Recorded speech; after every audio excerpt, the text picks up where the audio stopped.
Hai sobat semua, apa kabar? Baik kan?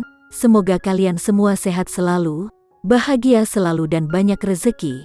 Kali ini Mimin mau melanjutkan cerita dari novel Ternyata Suamiku Penguasa.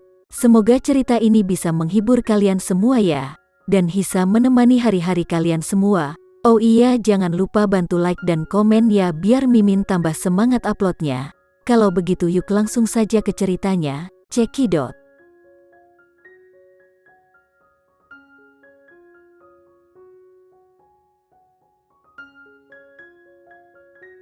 Dia tidur nyenyak, tetapi sangat tertekan oleh benda berat yang tiba-tiba menekan tubuhnya, membuatnya sedikit terengah-engah. Dia membuka matanya dan tiba-tiba dia melihat seorang gadis berbaring di atasnya. Gadis itu menyipit, menghela nafas dengan puas, dan kemudian mengulurkan tangan untuk menyentuhnya. "Kakak," katanya, "kamu akan menemaniku tidur, tetapi kamu malah meninggalkanku dan melarikan diri. Aku akan selalu menangkapmu dimanapun kamu bersembunyi." Tiba-tiba ada orang lain di kamar Putri, dan dia masih menekan tubuhnya. Putri berteriak ketakutan, dan tidak memperhatikan apa yang dikatakan gadis itu. Priscilia, yang masih tertidur, terbangun oleh teriakan Putri. Priscilia menatapnya lebar-lebar, memandang Putri dan berkata dengan terkejut, "Siapa kamu? Siapa kamu?" Putri juga menatap gadis yang menekannya dengan mata lebar. Keduanya saling berhadapan, keduanya saling memandang, bertanya-tanya satu sama lain. Randy, yang sibuk dalam pekerjaannya saat ini, mendengar jeritan Putri dan bergegas ke kamar dengan segera, dan kemudian melihat dua wanita di tempat tidur yang saling berhadapan. "Priscilia, apa yang kamu lakukan?" Nada Randy terlihat sangat buruk. Baru saat itulah Putri dan Priscilia kembali sadar.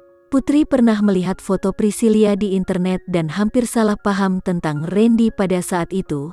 Sekarang dia mengingat wajah siapa itu.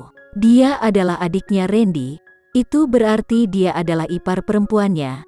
Tetapi bagaimana dia bisa berada di sini? Priscilia sangat bersemangat karena dia telah menemukan dunia baru, dan melompat di kasur dengan kegembiraan. "Kakak, ternyata kamu punya pacar, tapi kenapa kamu tidak memberitahuku?" Tanpa mengatakan apa-apa, Randy berjalan dan menggendong Priscilia pergi, membawanya kembali ke ruang tamu, dan berkata dengan suara yang dalam, "Tetap di dalam dulu. Kamu tidak bisa keluar tanpa seizinku, kakak. Bagaimana kamu bisa memperlakukan adikmu yang tercinta seperti ini?" teriak Priscilia sambil melihat punggung Randy. Pada saat ini, pikirannya dipenuhi dengan Putri.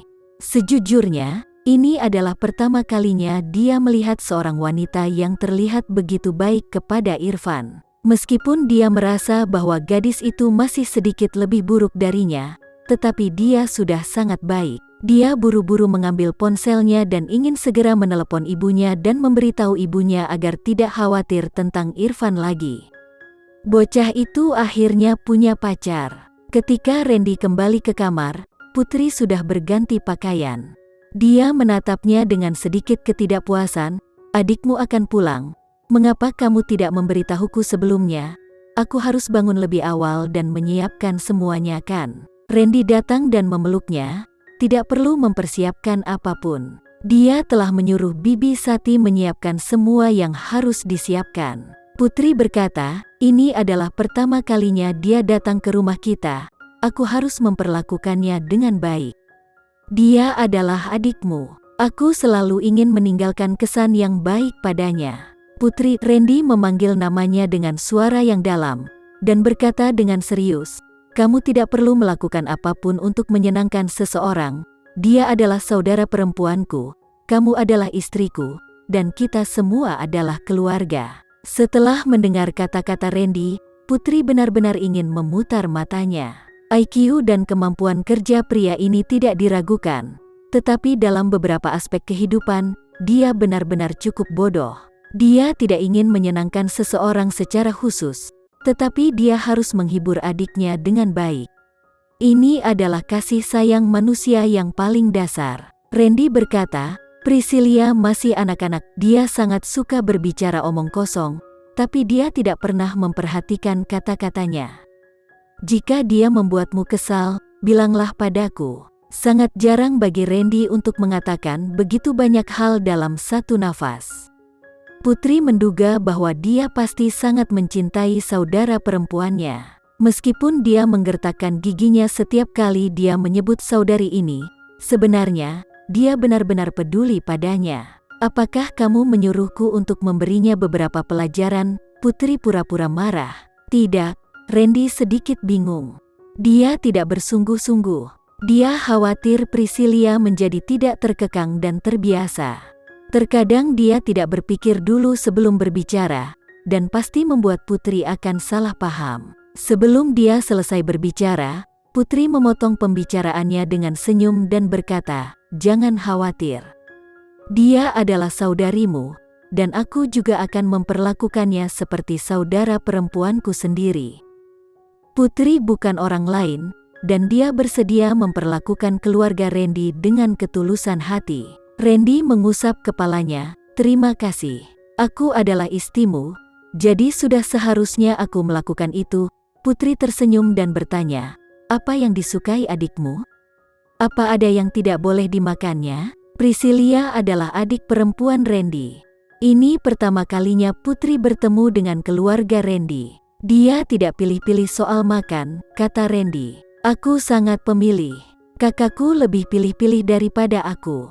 Dia tidak makan ini atau itu, jadi tidak ada wanita yang mau dengannya pada usianya ini." Priscilia mendongak setengah kepalanya dari pintu dan memandang Putri. Lalu dia tersenyum. "Jangan percaya mulut pria itu, jangan biarkan dia membodohimu." "Priscilia, apakah kamu lupa apa yang telah kamu pelajari? Ketika orang dewasa berbicara, anak kecil tidak boleh menyela." Randy melihat kembali ke arah Priscilia dan menegur. "Apa? Dia menganggapnya sebagai anak kecil?" Priscilia memutar matanya. "Aku dan kamu kan hanya selisih 3 tahun. Jika aku masih kecil, kamu akan menjadi anak kecil juga."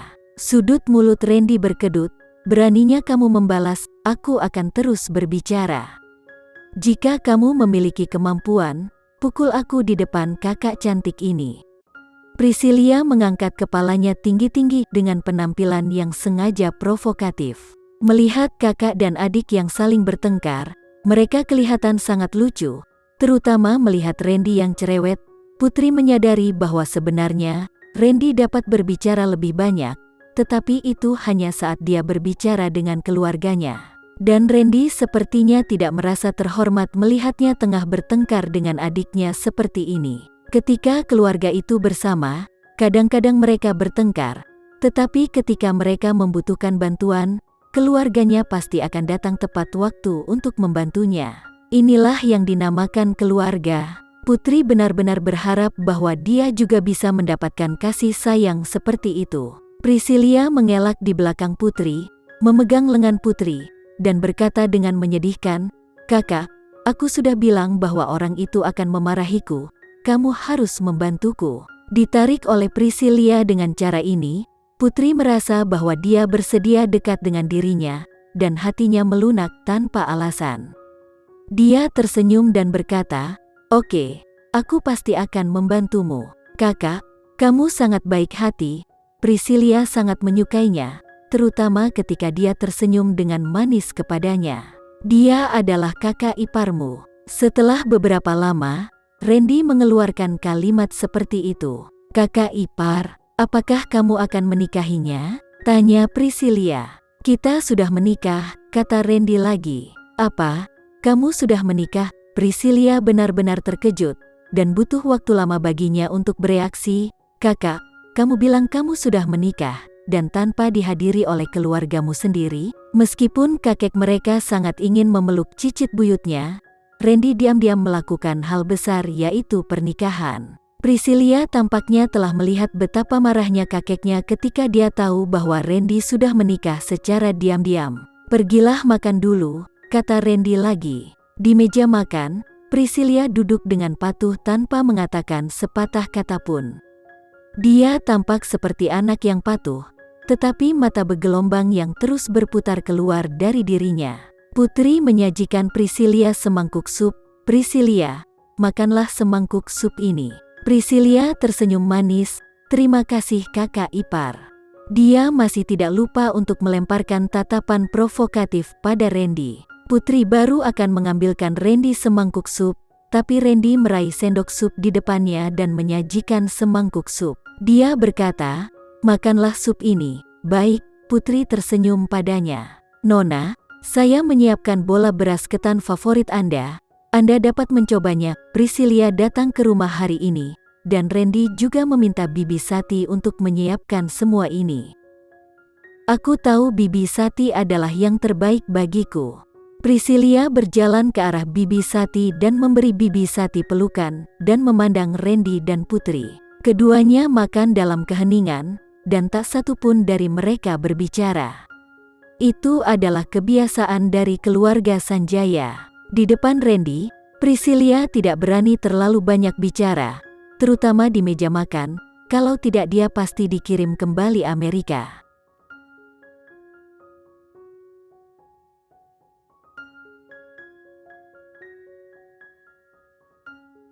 Sekian dulu ya cerita kali ini, kita lanjutkan lagi ceritanya di lain waktu. Oh iya, bagaimana menurut kalian? Semoga bisa sedikit menghibur kalian semua. Jangan lupa like, share dan komen ya. Untuk teman-teman yang baru nonton, jangan lupa subscribe-nya. Hehehe, kalau ada teman-teman yang ingin gabung langganan bisa langsung gabung saja untuk dapat fitur yang menarik dan sedikit membantu Mimin. Terima kasih sudah menonton, sampai jumpa lagi. Bye.